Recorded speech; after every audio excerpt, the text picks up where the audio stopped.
नमस्कार, मी वैशाली अविनाश सोनवणे, GMI कन्या शाळा खडकी। मी आज इयत्ता 10वी प्रकरण 4 विज्ञान आणि तंत्रज्ञान भाग 2 यातील प्रकरण 4 पर्यावरणीय व्यवस्थापन याबद्दल आपण आज माहिती अभ्यासणार आहोत। विद्यार्थी मित्रांनो, तुम्ही आजपर्यंत विविध विषयांमधून पर्यावरण म्हणजे काय किंवा पर्यावरणातील घटक कोणते याचा अभ्यास केलेला आहे।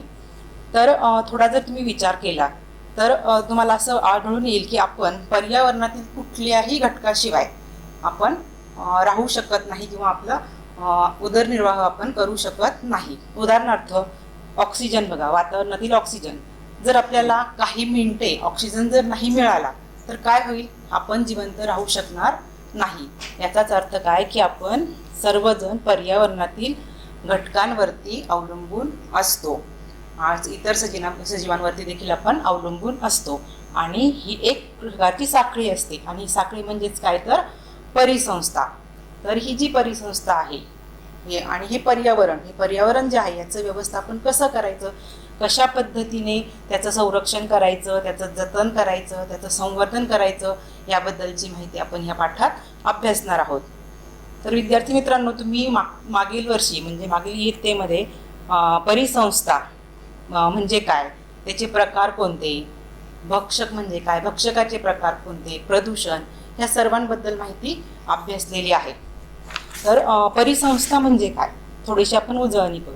तर परिसंस्था म्हणजे काय तर पर्यावरणातील जे काही जैविक आणि अजैविक घटक आहे, ह्या जैविक आणि अजैविक घटकांमध्ये आंतरक्रिया सुरू असते आणि यातूनच परिसंस्था ही निर्माण होते।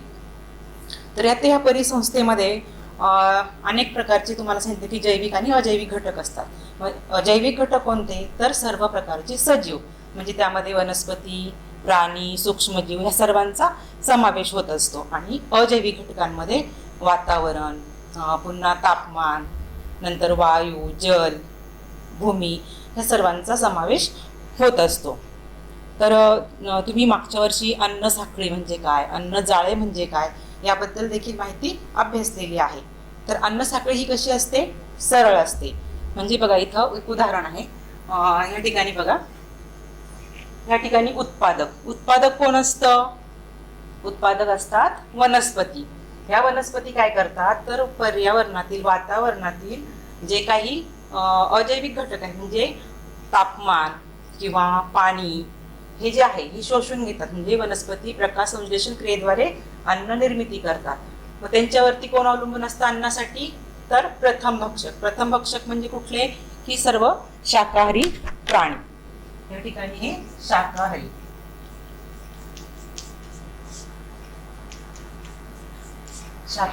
प्राणी। मग या शाकाहारी प्राणी कोणकोणते?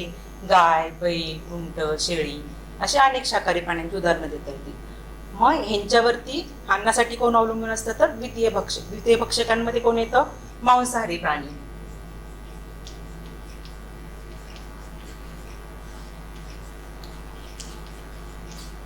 जसे वाघ, सिंह, मग हे मांसाहारी प्राणी। मग ह्या मांसाहारी प्राणी तृतीय भक्षक आणि नंतर सर्वोच्च भक्षक। जेव्हा हे सगळे प्राणी मृत होतात, वनस्पती प्राणी जेव्हा मृत होतात तेव्हा त्यांच्या शरीराचं विघटन कोण करतं तर हे विघटक।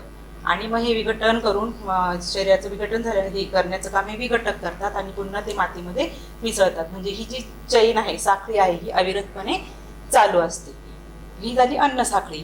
आता अन्नजाळे म्हणजे काय तर अन्नजाळे म्हणजे ही साखळी कशी सरळ आहे परंतु अन्नजाळ्यामध्ये गुंतागुंत असते। म्हणजे एखादा भक्ष जो आहे तो एखादा भक्षक म्हणजे इतर प्राण्यांचं भक्षक होऊ शकतो। म्हणजे अशा पद्धतीने अन्न साखळी जी सरळ असते तर अन्नजाळे हे गुंतागुंतीचे असते। तर आता ही परिसंस्थेमध्ये आपण बघितलं की जैविक आणि अजैविक घटक असतात। तर वनस्पती ह्या उत्पादक असतात, त्याच्यावरती आधारित असतात शाकाहारी प्राणी, त्याच्यावर अवलंबून असतात मांसाहारी प्राणी, मग सर्वोच्च भक्षक आणि नंतर विघटक।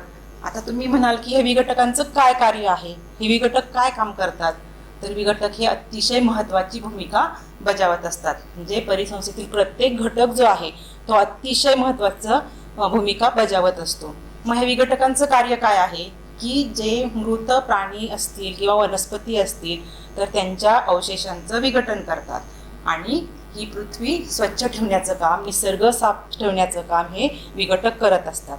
बघा विद्यार्थी मित्रांनो, आपण पर्यावरणावरती किती मोठ्या प्रमाणात अवलंबून असतो आणि म्हणूनच आपण पर्यावरणातील प्रत्येक घटकाचं संरक्षण केलं पाहिजे, त्याचं जतन केलं पाहिजे. आता या घटकांमुळे आपलं अस्तित्व असतं हे तर तुम्हाला आता समजलं असेल. आता बघा, आपण एक उदाहरण घेऊया. समजा एक पक्षी आहे, पक्षी झाडावर राहतो आणि तलाव, ह्याच्यामध्ये काय संबंध असू शकतो? तर पक्ष्याचा अधिवास कुठे असतो? झाडावर असतो, म्हणजे तो राहतो झाडावरती आणि तो अन्नासाठी ते काही तलाव आहे, तलावातील माशांवरती अवलंबून असतो. म्हणजेच हा पक्षी ह्या दोन्ही परिसंस्थांचा घटक होतो किंवा असतो. आता बघा, परिसंस्था जैविक अजैविक ह्या दोन्ही घटकांपासून बनलेली असते. मग अजैविक घटकांमध्ये कोणकोणते भाग असतात आणि जैविक घटकांमध्ये हा ओक तक्ता जो आहे, ह्या ओक तक्त्याच्या सहाय्याने आपण बघूया.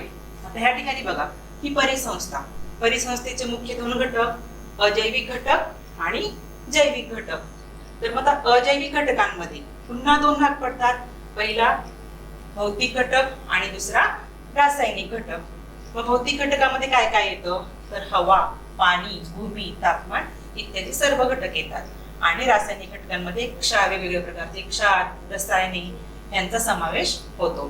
पुन्हा या रासायनिक घटकाचे दोन भाग पडतात, ज्यामध्ये असेंद्रिय पदार्थ आणि सेंद्रिय पदार्थ असे दोन भाग पडतात. तर असेंद्रिय पदार्थांमध्ये काय काय येतं? तर हायड्रोजन गॅस म्हणजे वायू, ऑक्सिजन वायू, कॅल्शियम, नायट्रोजन वायू, पोटॅशियम, सोडियम इत्यादींचा समावेश होतो. तर सेंद्रिय पदार्थांमध्ये प्रथिने, कर्बोदके, स्निग्ध पदार्थ यांचा समावेश होतो. हे झालं अजैविक घटक. आता आपण जैविक घटक बघूया. तर जैविक घटकामध्ये दोन भाग पडतात. पहिला स्वयंपोषी आणि दुसरा परपोषी. स्वयंपोषी म्हणजे काय? की स्वतःचं अन्न स्वतः तयार करतात. म्हणजे कोण करतं तयार? तर वनस्पती. तर ह्या उत्पादक असतात, म्हणजे त्या काय करतात? अन्न निर्मितीचं कार्य करतात. म्हणजे स्वयंपोषी मध्ये उत्पादक. आणि परपोषी म्हणजे काय? की अन्नासाठी इतरांवरती अवलंबून असणारे. मग असे कोण? तर प्राणी आणि विघटक. मग पुन्हा प्राण्यांमध्ये तीन प्रकार. शाकाहारी म्हणजे अन्नासाठी वनस्पतींवर अवलंबून असणारे शाकाहारी, त्यांच्यावर अवलंबून असणारे मांसाहारी आणि उभयाहारी म्हणजे काय? शाकाहारी तसेच मांसाहारी दोन्हींचे सेवन करणारे उभयाहारी. असे तीन प्रकार. आणि विघटकांमध्ये काय येतं? मृतोपजीवी म्हणजे काय? मृत प्राण्यांच्या शरीरावरती अन्नासाठी आपली उपजीविका करणारे प्राणी, त्यांना मृतोपजीवी असे म्हणतात. तर मग हे विघटक काय आहेत? मृतोपजीवी. मग पुन्हा या शाकाहारी प्राण्यांमध्ये हे प्राणी जे आहेत तीन प्रकार, शाकाहारी, मांसाहारी आणि उभयहारी, यांचे पुन्हा तीन प्रकार. कोणते? तर प्राथमिक भक्षक, द्वितीयक भक्षक आणि तृतीयक भक्षक असे हे तीन प्रकार. म्हणजे अशा पद्धतीने ही परिसंस्था जी आहे ती तयार होते. आता बघा, पृथ्वीवरती अनेक प्रकारच्या परिसंस्था असतात. उदाहरणार्थ गवताळ प्रदेशातील परिसंस्था, बर्फाळ प्रदेशातील परिसंस्था, जलीय परिसंस्था, भूमीवरील परिसंस्था. तर त्यातलं आपण एक उदाहरण बघूया की दक्षिण भारतामध्ये भात शेती जी आहे ही मोठ्या प्रमाणात केली जाते. मग ही भात शेती जी आहे, ह्या भात शेतीवरती कोण अवलंबून असतं? तर नागतोडे. मग त्या ठिकाणी नागतोड्यांची संख्या जी आहे ती मोठ्या प्रमाणात असते. आणि हा चिखल जो असतो, या चिखलामध्ये बेडकांची संख्या मोठ्या प्रमाणावर असते. आणि सापांचं आवडतं खाद्य बेडूक, म्हणून तिथे सापांची सुद्धा संख्या ही मोठ्या प्रमाणावर असते. जर त्यातील एखादा घटक जरी कमी झाला तरी ही परिसंस्था कोलमडते. उदाहरणार्थ समजा जर बेडकांची संख्या जर कमी झाली तर त्या भात पिकांवरती काय परिणाम होईल? तर हे भात पिकं जे आहेत, म्हणजे बघा, जर बेडूक कमी झाले तर बेडूक कुणाला खातात? नागतोड्यांना खातात. मग नागतोड्यांची संख्या काय होईल? वाढेल. आणि नागतोड्यांची संख्या वाढल्यामुळे काय होईल? की जे भाताचं पीक आहे त्याचं मोठ्या प्रमाणावरती नुकसान होईल. म्हणजे नागतोडे हे भात शेती खाऊन टाकतील. मग बेडूक जर कमी झाले तर नागतोड्यांची संख्या म्हणजे प्रथम भक्षक वाढतील.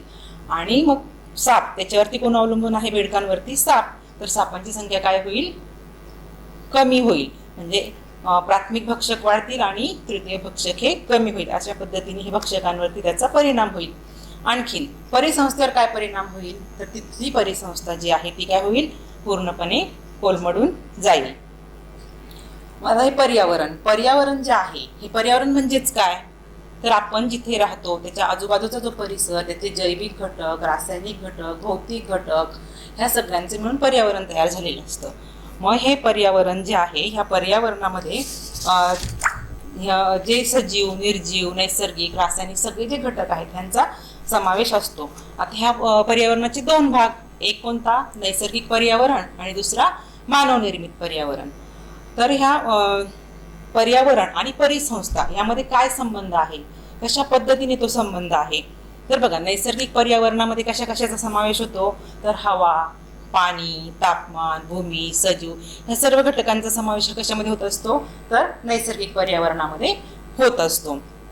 त्यातील जैविक आणि अजैविक घटकांमध्ये काय होत असतं, नेहमी आंतरक्रिया सुरू असतात, त्यांच्यामध्ये महत्त्वपूर्ण असा संबंध असतो. आणि हे जे मानवनिर्मित पर्यावरण आहे, ह्या मानवनिर्मित पर्यावरणाचा नैसर्गिक पर्यावरणावरती प्रत्यक्ष किंवा अप्रत्यक्षरित्या प्रभाव पडत असतो.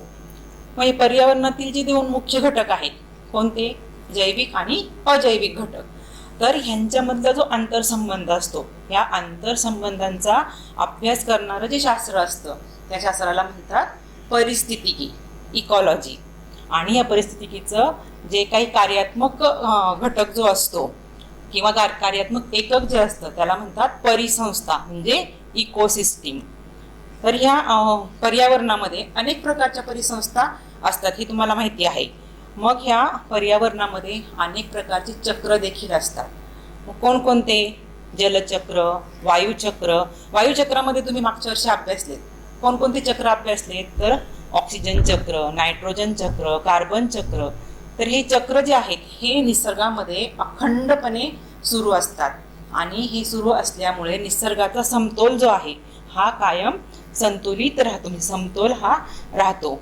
जसं ह्या चक्रांमुळे निसर्गाचं संतुलन टिकून राहतं, त्याचप्रमाणे ज्या अन्नसाखळ्या असतात, आत्ताच आपण उदाहरण पाहिलं, तर ह्या अन्नसाखळ्यांमुळे देखील काय होतं की निसर्गाचा समतोल टिकून राहतो.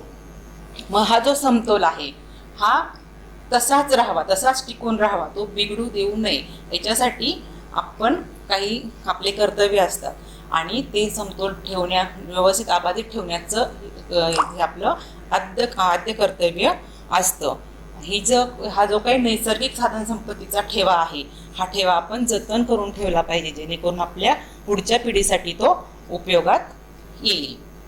मग याच्यासाठी आपल्याला काय करावं लागेल की पर्यावरणाचं संरक्षण करावं लागेल, त्याचं जतन करावं लागेल, त्याचं संवर्धन करावं लागेल. मग आता पर्यावरणामध्ये अनेक प्रकारचे काय असतात, नैसर्गिक घटक असतात, त्याच पद्धतीने मानवनिर्मित देखील घटक असतात. आता हे जेव्हा या पर्यावरणाला हानी पोहोचवतात, तेव्हा त्याच्यामध्ये समाविष्ट असणारे पर्यावरणामध्ये जेवढे घटक समाविष्ट आहे त्याच्यामध्ये काय होतं, असमतोल निर्माण होतो, आणि त्याचा जो परिणाम आहे तो मुख्यतः जैविक घटकांवरती, म्हणजेच सजीवांच्या अस्तित्वावरती मोठ्या प्रमाणात होत असतो. आता हे नैसर्गिक पर्यावरण आणि मानवनिर्मित घटक जे आहेत, तर याच्यामुळे काही पर्यावरणीय समस्या निर्माण होतात, आणि या पर्यावरणीय समस्यांमधूनच पर्यावरणीय प्रदूषण ही जी मोठी समस्या आहे, जी आता आपल्याला भेडसावत आहे, ही निर्माण झालेली आहे. आणि हा सभोवतालच्या पर्यावरणात झालेला अनावश्यक बदल आहे, त्यालाच आपण पर्यावरणीय अनावश्यक आणि अस्वीकार्य बदल आहे, आणि यालाच आपण पर्यावरणीय व्यवस्थापन म्हणतो. मग हे जे मानवनिर्मित घटक आहे याला जबाबदार असणारे ते कोणकोणते असतील, तर मानवाने काय केलं, नैसर्गिक साधन संपत्तीचा अमर्याद वापर, म्हणजे अतिशय जास्त प्रमाणात त्यांनी हे नैसर्गिक साधन संपत्ती त्याचा वापर केलेला आहे. त्यानंतर औद्योगिकीकरण केलेलं आहे, त्यामुळे ही जंगलतोड त्यांनी मोठ्या प्रमाणावर केली आहे, आणि त्यामुळे काय झालेलं आहे की पर्यावरणीय प्रदूषण हे मोठ्या प्रमाणात घडून आलेलं आहे, आणि त्याचा दुष्परिणाम हा आता आपण बघतोच आहे. बघा, तुम्ही आतापर्यंत अनेक प्रदूषणांचा अभ्यास केलेला आहे, जसं वायू प्रदूषण, जल प्रदूषण, भूमी प्रदूषण, औष्णिक प्रदूषण, किरणोत्सारी प्रदूषण, प्लॅस्टिकचं प्रदूषण. ह्या सगळ्या प्रदूषणांचा अभ्यास तुम्ही केलेला आहे. तुम्हाला प्लॅस्टिकचं प्रदूषणांचं धोके काय आहेत, काय काय त्याच्यापासून होऊ शकतं, हे सगळं माहितीच आहे. आता ह्या सर्वांचा जो विपरीत परिणाम आहे तो कुणावर होतो, साहजिकच सजीवांवर, सजीवांच्या अस्तित्वावर याचा अतिशय घातक असा परिणाम होत असतो. आणि ह्यामुळेच आपल्याला पर्यावरण संवर्धनाची अतिशय आवश्यकता आहे.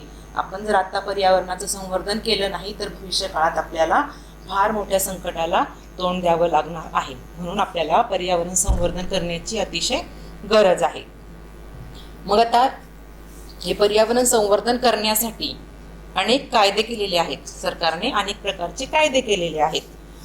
आता हे जे कायदे आहेत हे सर्वसामान्य लोकांना सगळेच कायदे माहीत नसतात. मग त्या सर्वसामान्य लोकांमध्ये जनजागृती व्हावी, त्यांनी लोकसहभाग असावा, त्यांची एक चळवळ तयार व्हावी. असं झाल्यानंतर पर्यावरणीय ज्या समस्या आहेत त्याच्यावरती काय होणार आहे, चर्चा होईल, त्याच्यावरतून मार्ग मिळेल. या समस्या कशा सोडवायच्या याचं उत्तर आपल्याला त्यामधूनच मिळणार आहे. आणि त्यासाठी आपल्याला काय करावं लागेल की लहानपणापासूनच मुलांच्या मनामध्ये पर्यावरणाविषयी प्रेम, त्याबद्दलची सकारात्मक भूमिका, हे मूल्य जे आहेत ते आपल्याला लहानपणापासून या मुलांमध्ये रुजवावी लागणार आहेत. आणि हे कार्य सर्व शिक्षणाच्या माध्यमातून प्रभावीपणे घडू शकतं. म्हणून आपण ही पर्यावरण संवर्धन ही काळाचीच गरज आहे. मग हे पर्यावरण संवर्धनाने आपली काय जबाबदारी आहे, काय सामाजिक जबाबदारी आहे आपली, तर आपण बघा पर्यावरण आणि मानव हा संबंध अगदी जुना आहे. म्हणजे जुना म्हणजे मानवाच्या अस्तित्वापासूनच हा संबंध सुरू झालेला आहे. म्हणजे सुरुवातीला पृथ्वी निर्माण झाली आणि बऱ्याच कालावधीनंतर मानवाने पहिलं पाऊल या पृथ्वीवरती टाकलेलं आहे. आता मानवासोबतच इतरही सजीव प्राणी सगळे अस्तित्वात आले, परंतु मानव हा सगळ्यात बुद्धिमान प्राणी आहे. त्यांनी आपल्या बुद्धिमत्तेच्या जोरावर, कल्पनाशक्तीच्या जोरावर ह्या आपलं जे स्वतंत्र अस्तित्व त्याने निर्माण केलेलं आहे. मग त्यांनी ह्या आपल्या बुद्धिमत्तेचा वापर करून, ह्या नैसर्गिक साधन संपत्तीचा वापर करून आपलं जीवन सुखी आणि समृद्ध बनवण्यासाठी त्यांनी प्रयत्न केला आणि त्यात तो यशस्वीही झाला. म्हणजे ह्या नैसर्गिक साधन संपत्तीचा वापर करून त्यांनी आपलं जीवन जे आहे ते समृद्ध बनवलेलं आहे. पण याच्यामध्ये मानव एक गोष्ट विसरला की हव्याचा पायी, लोभापायी त्यांनी ह्या नैसर्गिक साधन संपत्तीचा अतिशय जास्त प्रमाणात वापर केला. आणि त्यामुळे काय झालं की हे जे नैसर्गिक पर्यावरण आहे ह्याचा समतोल ढासळायला लागला आणि त्यामुळे पर्यावरणीय ज्या समस्या आहेत त्या निर्माण व्हायला लागल्या. मग ही जी सगळं कुणी केलं तर हे मानवाने केलं. म्हणजे पर्यावरण समतोल कुणी बिघडवला तर मानवाने. मग मानवाने जर पर्यावरणाचा समतोल बिघडवला तर तो ठीक करण्याची जबाबदारी पण कुणाची आहे, मानवाचीच आहे. म्हणजे त्यांनी जरी आत्ता पर्यावरणाचा समतोल त्यांनी बिघडवला असेल तरी पण उपाययोजना करून पुन्हा पर्यावरण कसं संतुलित राहील याकडे मानवाने जबाबदारीने बघितलं पाहिजे आणि ते त्याने जबाबदारी पार पाडली पाहिजे. हे काही अशक्य नाहीये की म्हणजे आपण पर्यावरण समतोल राखू शकत नाही, हे अशक्य नाहीये. जर मनात आणलं आपण तर प्रत्येक व्यक्ती हा पर्यावरणासंबंधित चांगलं भरीव कार्य करू शकतो. असंच एक उदाहरण आहे बघा, आसाम राज्यातील जे जाधव मोलाई पयांग नावाचे व्यक्ती आहेत, यांनी काय केलं की एक मोठं जंगल वसवलं. म्हणजे ते त्या जंगलामध्ये कामगार म्हणून काम करत होते. जेव्हा ब्रह्मपुत्रा नदीला महापूर आला त्यावेळेस जे साप होते ते अनेक साप मृत्युमुखी पडले आणि त्यावेळेस तिथे मग 20 बांबूंच्या रोपट्यांची लागवड झाली आणि 200 हेक्टर जमिनीवरती ही लागवड करण्यात आली. मग ही एक अशी योजना सुरू झाली. त्यामध्ये ह्या पयांग यांचा देखील समावेश होता. ते देखील झाडं लावत होती, जतन करत होती. पुढे ही योजना काही कालावधीनंतर बंद पडली, परंतु जे पयांग आहेत त्यांचं कार्य बंद पडलं नाही. त्यांनी काय केलं की अविरतपणे झाडे लावणे आणि जतन करणे हे काम त्यांनी सुरू ठेवलं आणि जवळजवळ 1360 हेक्टर जमिनीवरती त्यांनी मोठं जंगल बसवलं. म्हणजे कल्पना करा की, म्हणजे कल्पना म्हणण्यापेक्षा तुम्ही विचार करा की बघा एकट्या व्यक्तीने एवढं मोठं जंगल बसवलं. अनेक व्यक्ती मिळून काय करतात की जंगल नष्ट करतात, परंतु एका व्यक्तीने एवढं मोठं जंगल वसवलेलं आहे आणि त्यांच्या सन्मानार्थ त्या जंगलाला मोलाई जंगल असं नाव दिलेलं आहे. अशा या नावाने ते प्रसिद्ध आहे आणि भारत सरकारनेही त्यांचा सन्मान केलेला आहे पद्मश्री किताब देऊन. म्हणजे बघा एका माणसाने जर ठरवलं तर तो काय करू शकत नाही, तो अख्खं जंगल बसवू शकतो. मग आपलीही सामाजिक जबाबदारी आहे की आपण जरी जंगल नाही बसवू शकलो तरी आपण झाडं लावली पाहिजे, त्याचं जतन केलं पाहिजे, त्याचं संवर्धन केलं पाहिजे. अशा पद्धतीने आपण म्हणजे पर्यावरणाचं रक्षण करू शकतो. आता जर जंगलं असतील त्या ठिकाणी जैवविविधता असेल. मग जैवविविधता म्हणजे काय, तर जैव आणि विविधता या नावातच अर्थ लपलेला आहे. जैव म्हणजे काय, सर्व सजीव, त्यामध्ये वनस्पती, प्राणी, सूक्ष्म सगळ्यांचा समावेश होतो. मग ह्यांच्यामध्ये असणारी विविधता म्हणजेच जैवविविधता म्हणजेच काय, विविध परिसंस्था, एकाच जातीच्या सजीवांमधील आनुवंशिक फरक, सजीवांच्या जातींचे अनेक प्रकार, या सर्वांमुळे एखाद्या भागातील निसर्गाला जी सजीवसृष्टीची समृद्धी लाभलेली असते तिला म्हणतात जैवविविधता. तरी ह्या जैवविविधतेच्या काही प्रकार, 3 प्रकार आहेत. तर पहिला प्रकार जो आहे तो आहे अनुवंशिक विविधता. अनुवंशिक विविधता म्हणजे काय, एकाच जातीतील सजीवांमध्ये आढळणारी विविधता. उदाहरणार्थ, प्रत्येक मानव हा दुसऱ्या मानवापेक्षा वेगळा आहे. मानव ही एकच जात आहे, परंतु एक मानव हा दुसऱ्या मानवाप्रमाणे असतो का, नाही, तर प्रत्येक व्यक्ती जी आहे ती इतरांपेक्षा भिन्न असते. नंतर दुसरा प्रकार आहे प्रजातींची विविधता. आता या प्रजातींच्या विविधतामध्ये बघा, निसर्गामध्ये सजीवांच्या असंख्य प्रजाती असतात. मग त्यामध्ये वनस्पती असतील, प्राणी असतील, सूक्ष्मजीव असतील, ह्यांच्या असंख्य विविध प्रकारांचा समावेश होतो. ही झाली प्रजातींची विविधता. आणि त्यानंतर आहे परिसंस्थेची विविधता. आता परिसंस्था आपण बघितलं की परिसंस्था ह्या अनेक असतात, त्यांचे अनेक प्रकार, म्हणजे जसा प्रदेश असेल त्या प्रदेशाप्रमाणे तिथली परिसंस्था असते. आता प्रत्येक परिसंस्थेमध्ये प्राणी, वनस्पती, जैविक घटक, अजैविक घटक हे कसे असतात, वेगवेगळे असतात. मग ह्या परिसंस्थेचे प्रकार आहेत नैसर्गिक परिसंस्था आणि मानवनिर्मित परिसंस्था ह्या देखील. आणि पृथ्वी ही एक मोठी परिसंस्था आहे. मग ह्या परिसंस्थेमध्ये आपण बघितलं की जैवविविधता असते आणि त्यामुळेच ही परिसंस्था टिकून राहते, त्याचा समतोल राहतो. असाच एक परिसंस्था म्हणजे आपल्याला देवराईचं उदाहरण देता येईल. आता देवराई म्हणजे काय, आता बऱ्याच ठिकाणी बघा जंगलतोड होते आणि जंगलतोड झाल्यामुळे तिथल्या जे काही प्राणी असतील, पक्षी असतील, हे काय होतात, नष्ट होतात. त्यांचा अधिवास नष्ट होतो, हे प्राणी पण हळूहळू नष्ट व्हायला लागतात किंवा त्यांची संख्या ही कमी कमी व्हायला लागते. मग असं होऊ नये म्हणून सरकारने अनेक उपाययोजना काढलेल्या आहेत. तर ही देवराई जी आहे ह्या ठिकाणी शासनाचा काही हे नसतं, म्हणजे शासन तिथं काही कायदा वगैरे लागू करत नाही, परंतु एखादी जी जमीन आहे ती देवाच्या नावाने राखीव ठेवली जाते आणि लोकांची श्रद्धा असते देवावरती. मग देवाच्या नावाने जर ती जमीन ठेवलेली असेल तर त्या ठिकाणी वेगवेगळ्या प्रकारची झाडं लावली जातात. त्याच्यामध्ये औषधी वनस्पती पण खूप प्रमाणात असतात आणि मग ते खूप मोठं ते जंगल तिथं तयार होतं. त्या ठिकाणी मग वेगवेगळे प्राणी असतात, वेगवेगळे पक्षी असतात, म्हणजे जैवविविधता त्या ठिकाणी भरपूर प्रमाणात असते. अशा अनेक देवराया आपल्या भारतामध्ये आहेत. जवळजवळ 13,000च्या वरती देवराया आपल्या भारतामध्ये आहे. म्हणजे अशा पद्धतीने जैवविविधता जी आहे ती टिकून राहण्याचं काम ह्या देवरायांमुळे होत असतं. आता याच्यामध्ये बघा धोक्यात आलेल्या काही प्रजाती आहेत आणि या प्रजातींचं वर्गीकरण केलं जातं. आता धोक्यात आलेल्या म्हणजे काय, की त्या नष्ट होतात की काय असं वाटायला लागतं, म्हणून त्यांना म्हणतात धोक्यात आलेल्या. मग त्यातला पहिला जो प्रकार आहे तो आहे संकटग्रस्त प्रजाती. आता संकटग्रस्त म्हणजे काय, की ह्या प्रजातींमध्ये जी संख्या असते ही अतिशय कमी कमी होत जाते, म्हणजे कमी व्हायला लागते. आणि जर त्याच्यावरती त्या प्रजाती टिकवून ठेवण्यासाठी विशिष्ट अशी जर उपाययोजना केली नाही तर काय होईल, की ही प्रजाती नष्ट होईल. म्हणून ह्यांना संकटग्रस्त प्रजाती असं म्हणतात. त्यानंतर दुसरे आहेत दुर्मिळ प्रजाती. म्हणजे ह्यामध्ये देखील प्रजातींची संख्या ही कशी असते, बरीच कमी झालेली असते आणि ह्या प्रजाती कशा असतात, स्थानविशिष्ट असतात. त्यामुळे त्या जलद गतीने नामशेष होण्याच्या मार्गावर आहेत किंवा त्या होऊ शकतात, नामशेष होऊ शकतात. तिसरी जी आहे ती आहे संवेदनशील प्रजाती. आता संवेदनशील प्रजातीमध्ये काय होतं, की ह्या प्रजातींची संख्या देखील अतिशय कमी व्हायला लागलेली आहे आणि सातत्याने ही संख्या जी आहे ही घटतच आहे, म्हणजे ही कमीच होत आहे. आणि त्यामुळे हे चिंतेचं कारण आहे की जर ही संख्या अशीच कमी होत राहिली तर अशी वेळ येईल की ही प्रजाती संपूर्णपणे नष्ट होईल. आणि नंतरची आहे प्रजाती अनिश्चित प्रजाती.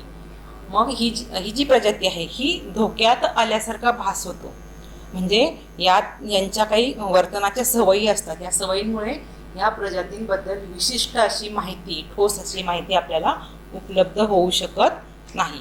म्हणजे अशा पद्धतीने ह्या प्रजाती नष्ट होत आलेल्या आहे आणि याच्यावरती आपल्याला उपाययोजना करणे आवश्यक आहे. बघा विद्यार्थी मित्रांनो, तुम्ही आतापर्यंत हे जे माहिती अभ्यासली यामध्ये तुमच्या लक्षात आलं असेल की पर्यावरण हे आपल्यासाठी किती महत्त्वाचं आहे. यातील कायदे जे आहेत हे कायदे किती महत्त्वाचे आहेत. आपण ह्या पर्यावरणाचा कशा पद्धतीने म्हणजे नैसर्गिक साधन संपत्ती आहे ही आपण कशा पद्धतीने याचा वापर केला पाहिजे, कशा पद्धतीने त्याचं जतन केलं पाहिजे की जेणेकरून पुढील पिढीसाठी हे सगळं आवश्यक आहे. नाहीतर निसर्गाचा समतोल हा बिघडून जाईल. काही समस्या आता निर्माण झालेल्या आहेत. वैश्विक तापमानवाढ झालेली ही तुम्हाला माहितीच आहे.